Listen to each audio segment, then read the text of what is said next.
ሁሌ ደብዳቤ የሚልክልኝ አንድ ሰው አለ።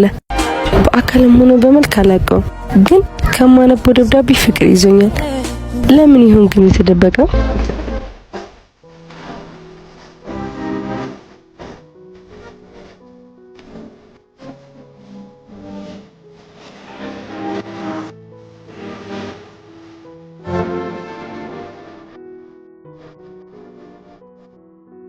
ከሚጽፈው ደብዳቤ ሱስ ይዞኛል። አሁንማ የምነቃው ራሱ የሱን ደብዳቤ ለማንበብ ሆኗል።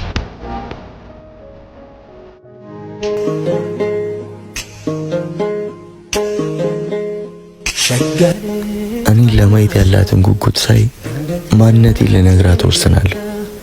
ግን በእኔና በሷ መሃል ድህነት የሚባል ትልቅ ችግር አለ።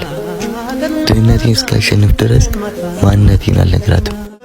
ይኸውልህ ባለ ጊዜ ተጠቀም። ያልፍልኛል ብለህ አትተርት፣ ምክንያቱም ቀድማ አንተ ልታልፍ ትችላለህ። አቡሻ ይባላል። የሚላክልኝን ደብዳቤ እሱ ነው የሚሰጠኝ።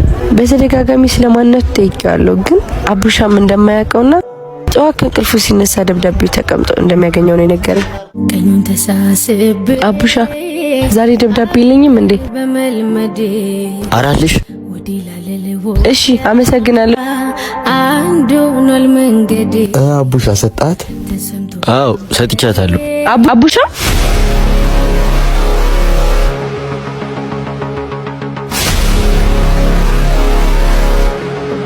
አቡሻ ቅድም እኮ ያስለመድኩህን ነገር ሳልሰጥክ ሄድኩኝ። አመሰግናለሁ። አረ ምንም አይደል።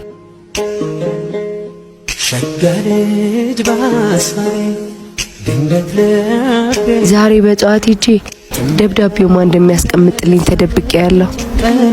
ቆይ ግን ምን አይነት ሰው ይሆን?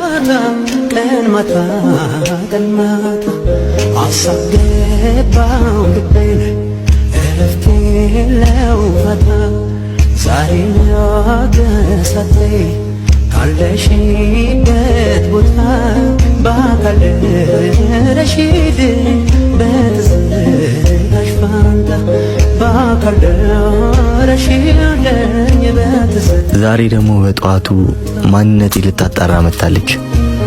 እኔ ደግሞ ደብዳቤውን ካልሰጠኋት ቀኔን በሰላም መዋል አልችልም።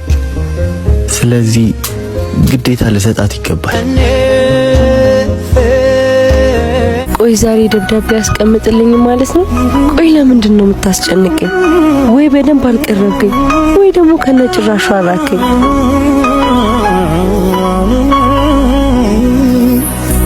አቤት እንኪ እኔ ሰጠ። እሱ እንዳትናገር ተብያለሁ። ችግር የለውም ንገረኝ።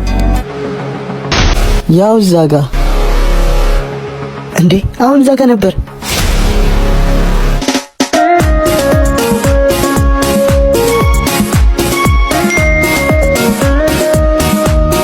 ሰላም። አቤት። ሁሌም የምትፈልጊው ባለ ደብዳቤው ነኝ።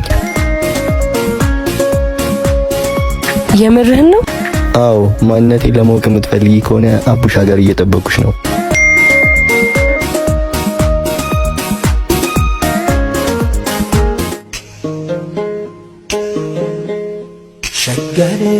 አንተ ሰው ነገ ሞተ ለምሸተው ምን አለ ክፋቱን ብተው። አቡሻ ማንም አልመጣም? አረ ማንም አልመጣም፣ ግን አንድ መልእክት አለሽ። የኔ ቆንጆ ስለናፈቅሽኝ ነው የጠራሁሽ። ይህን ደብዳቤ ስታነቢ እኔ ከሩቅ ሆኜ እያየሁሽ ነው።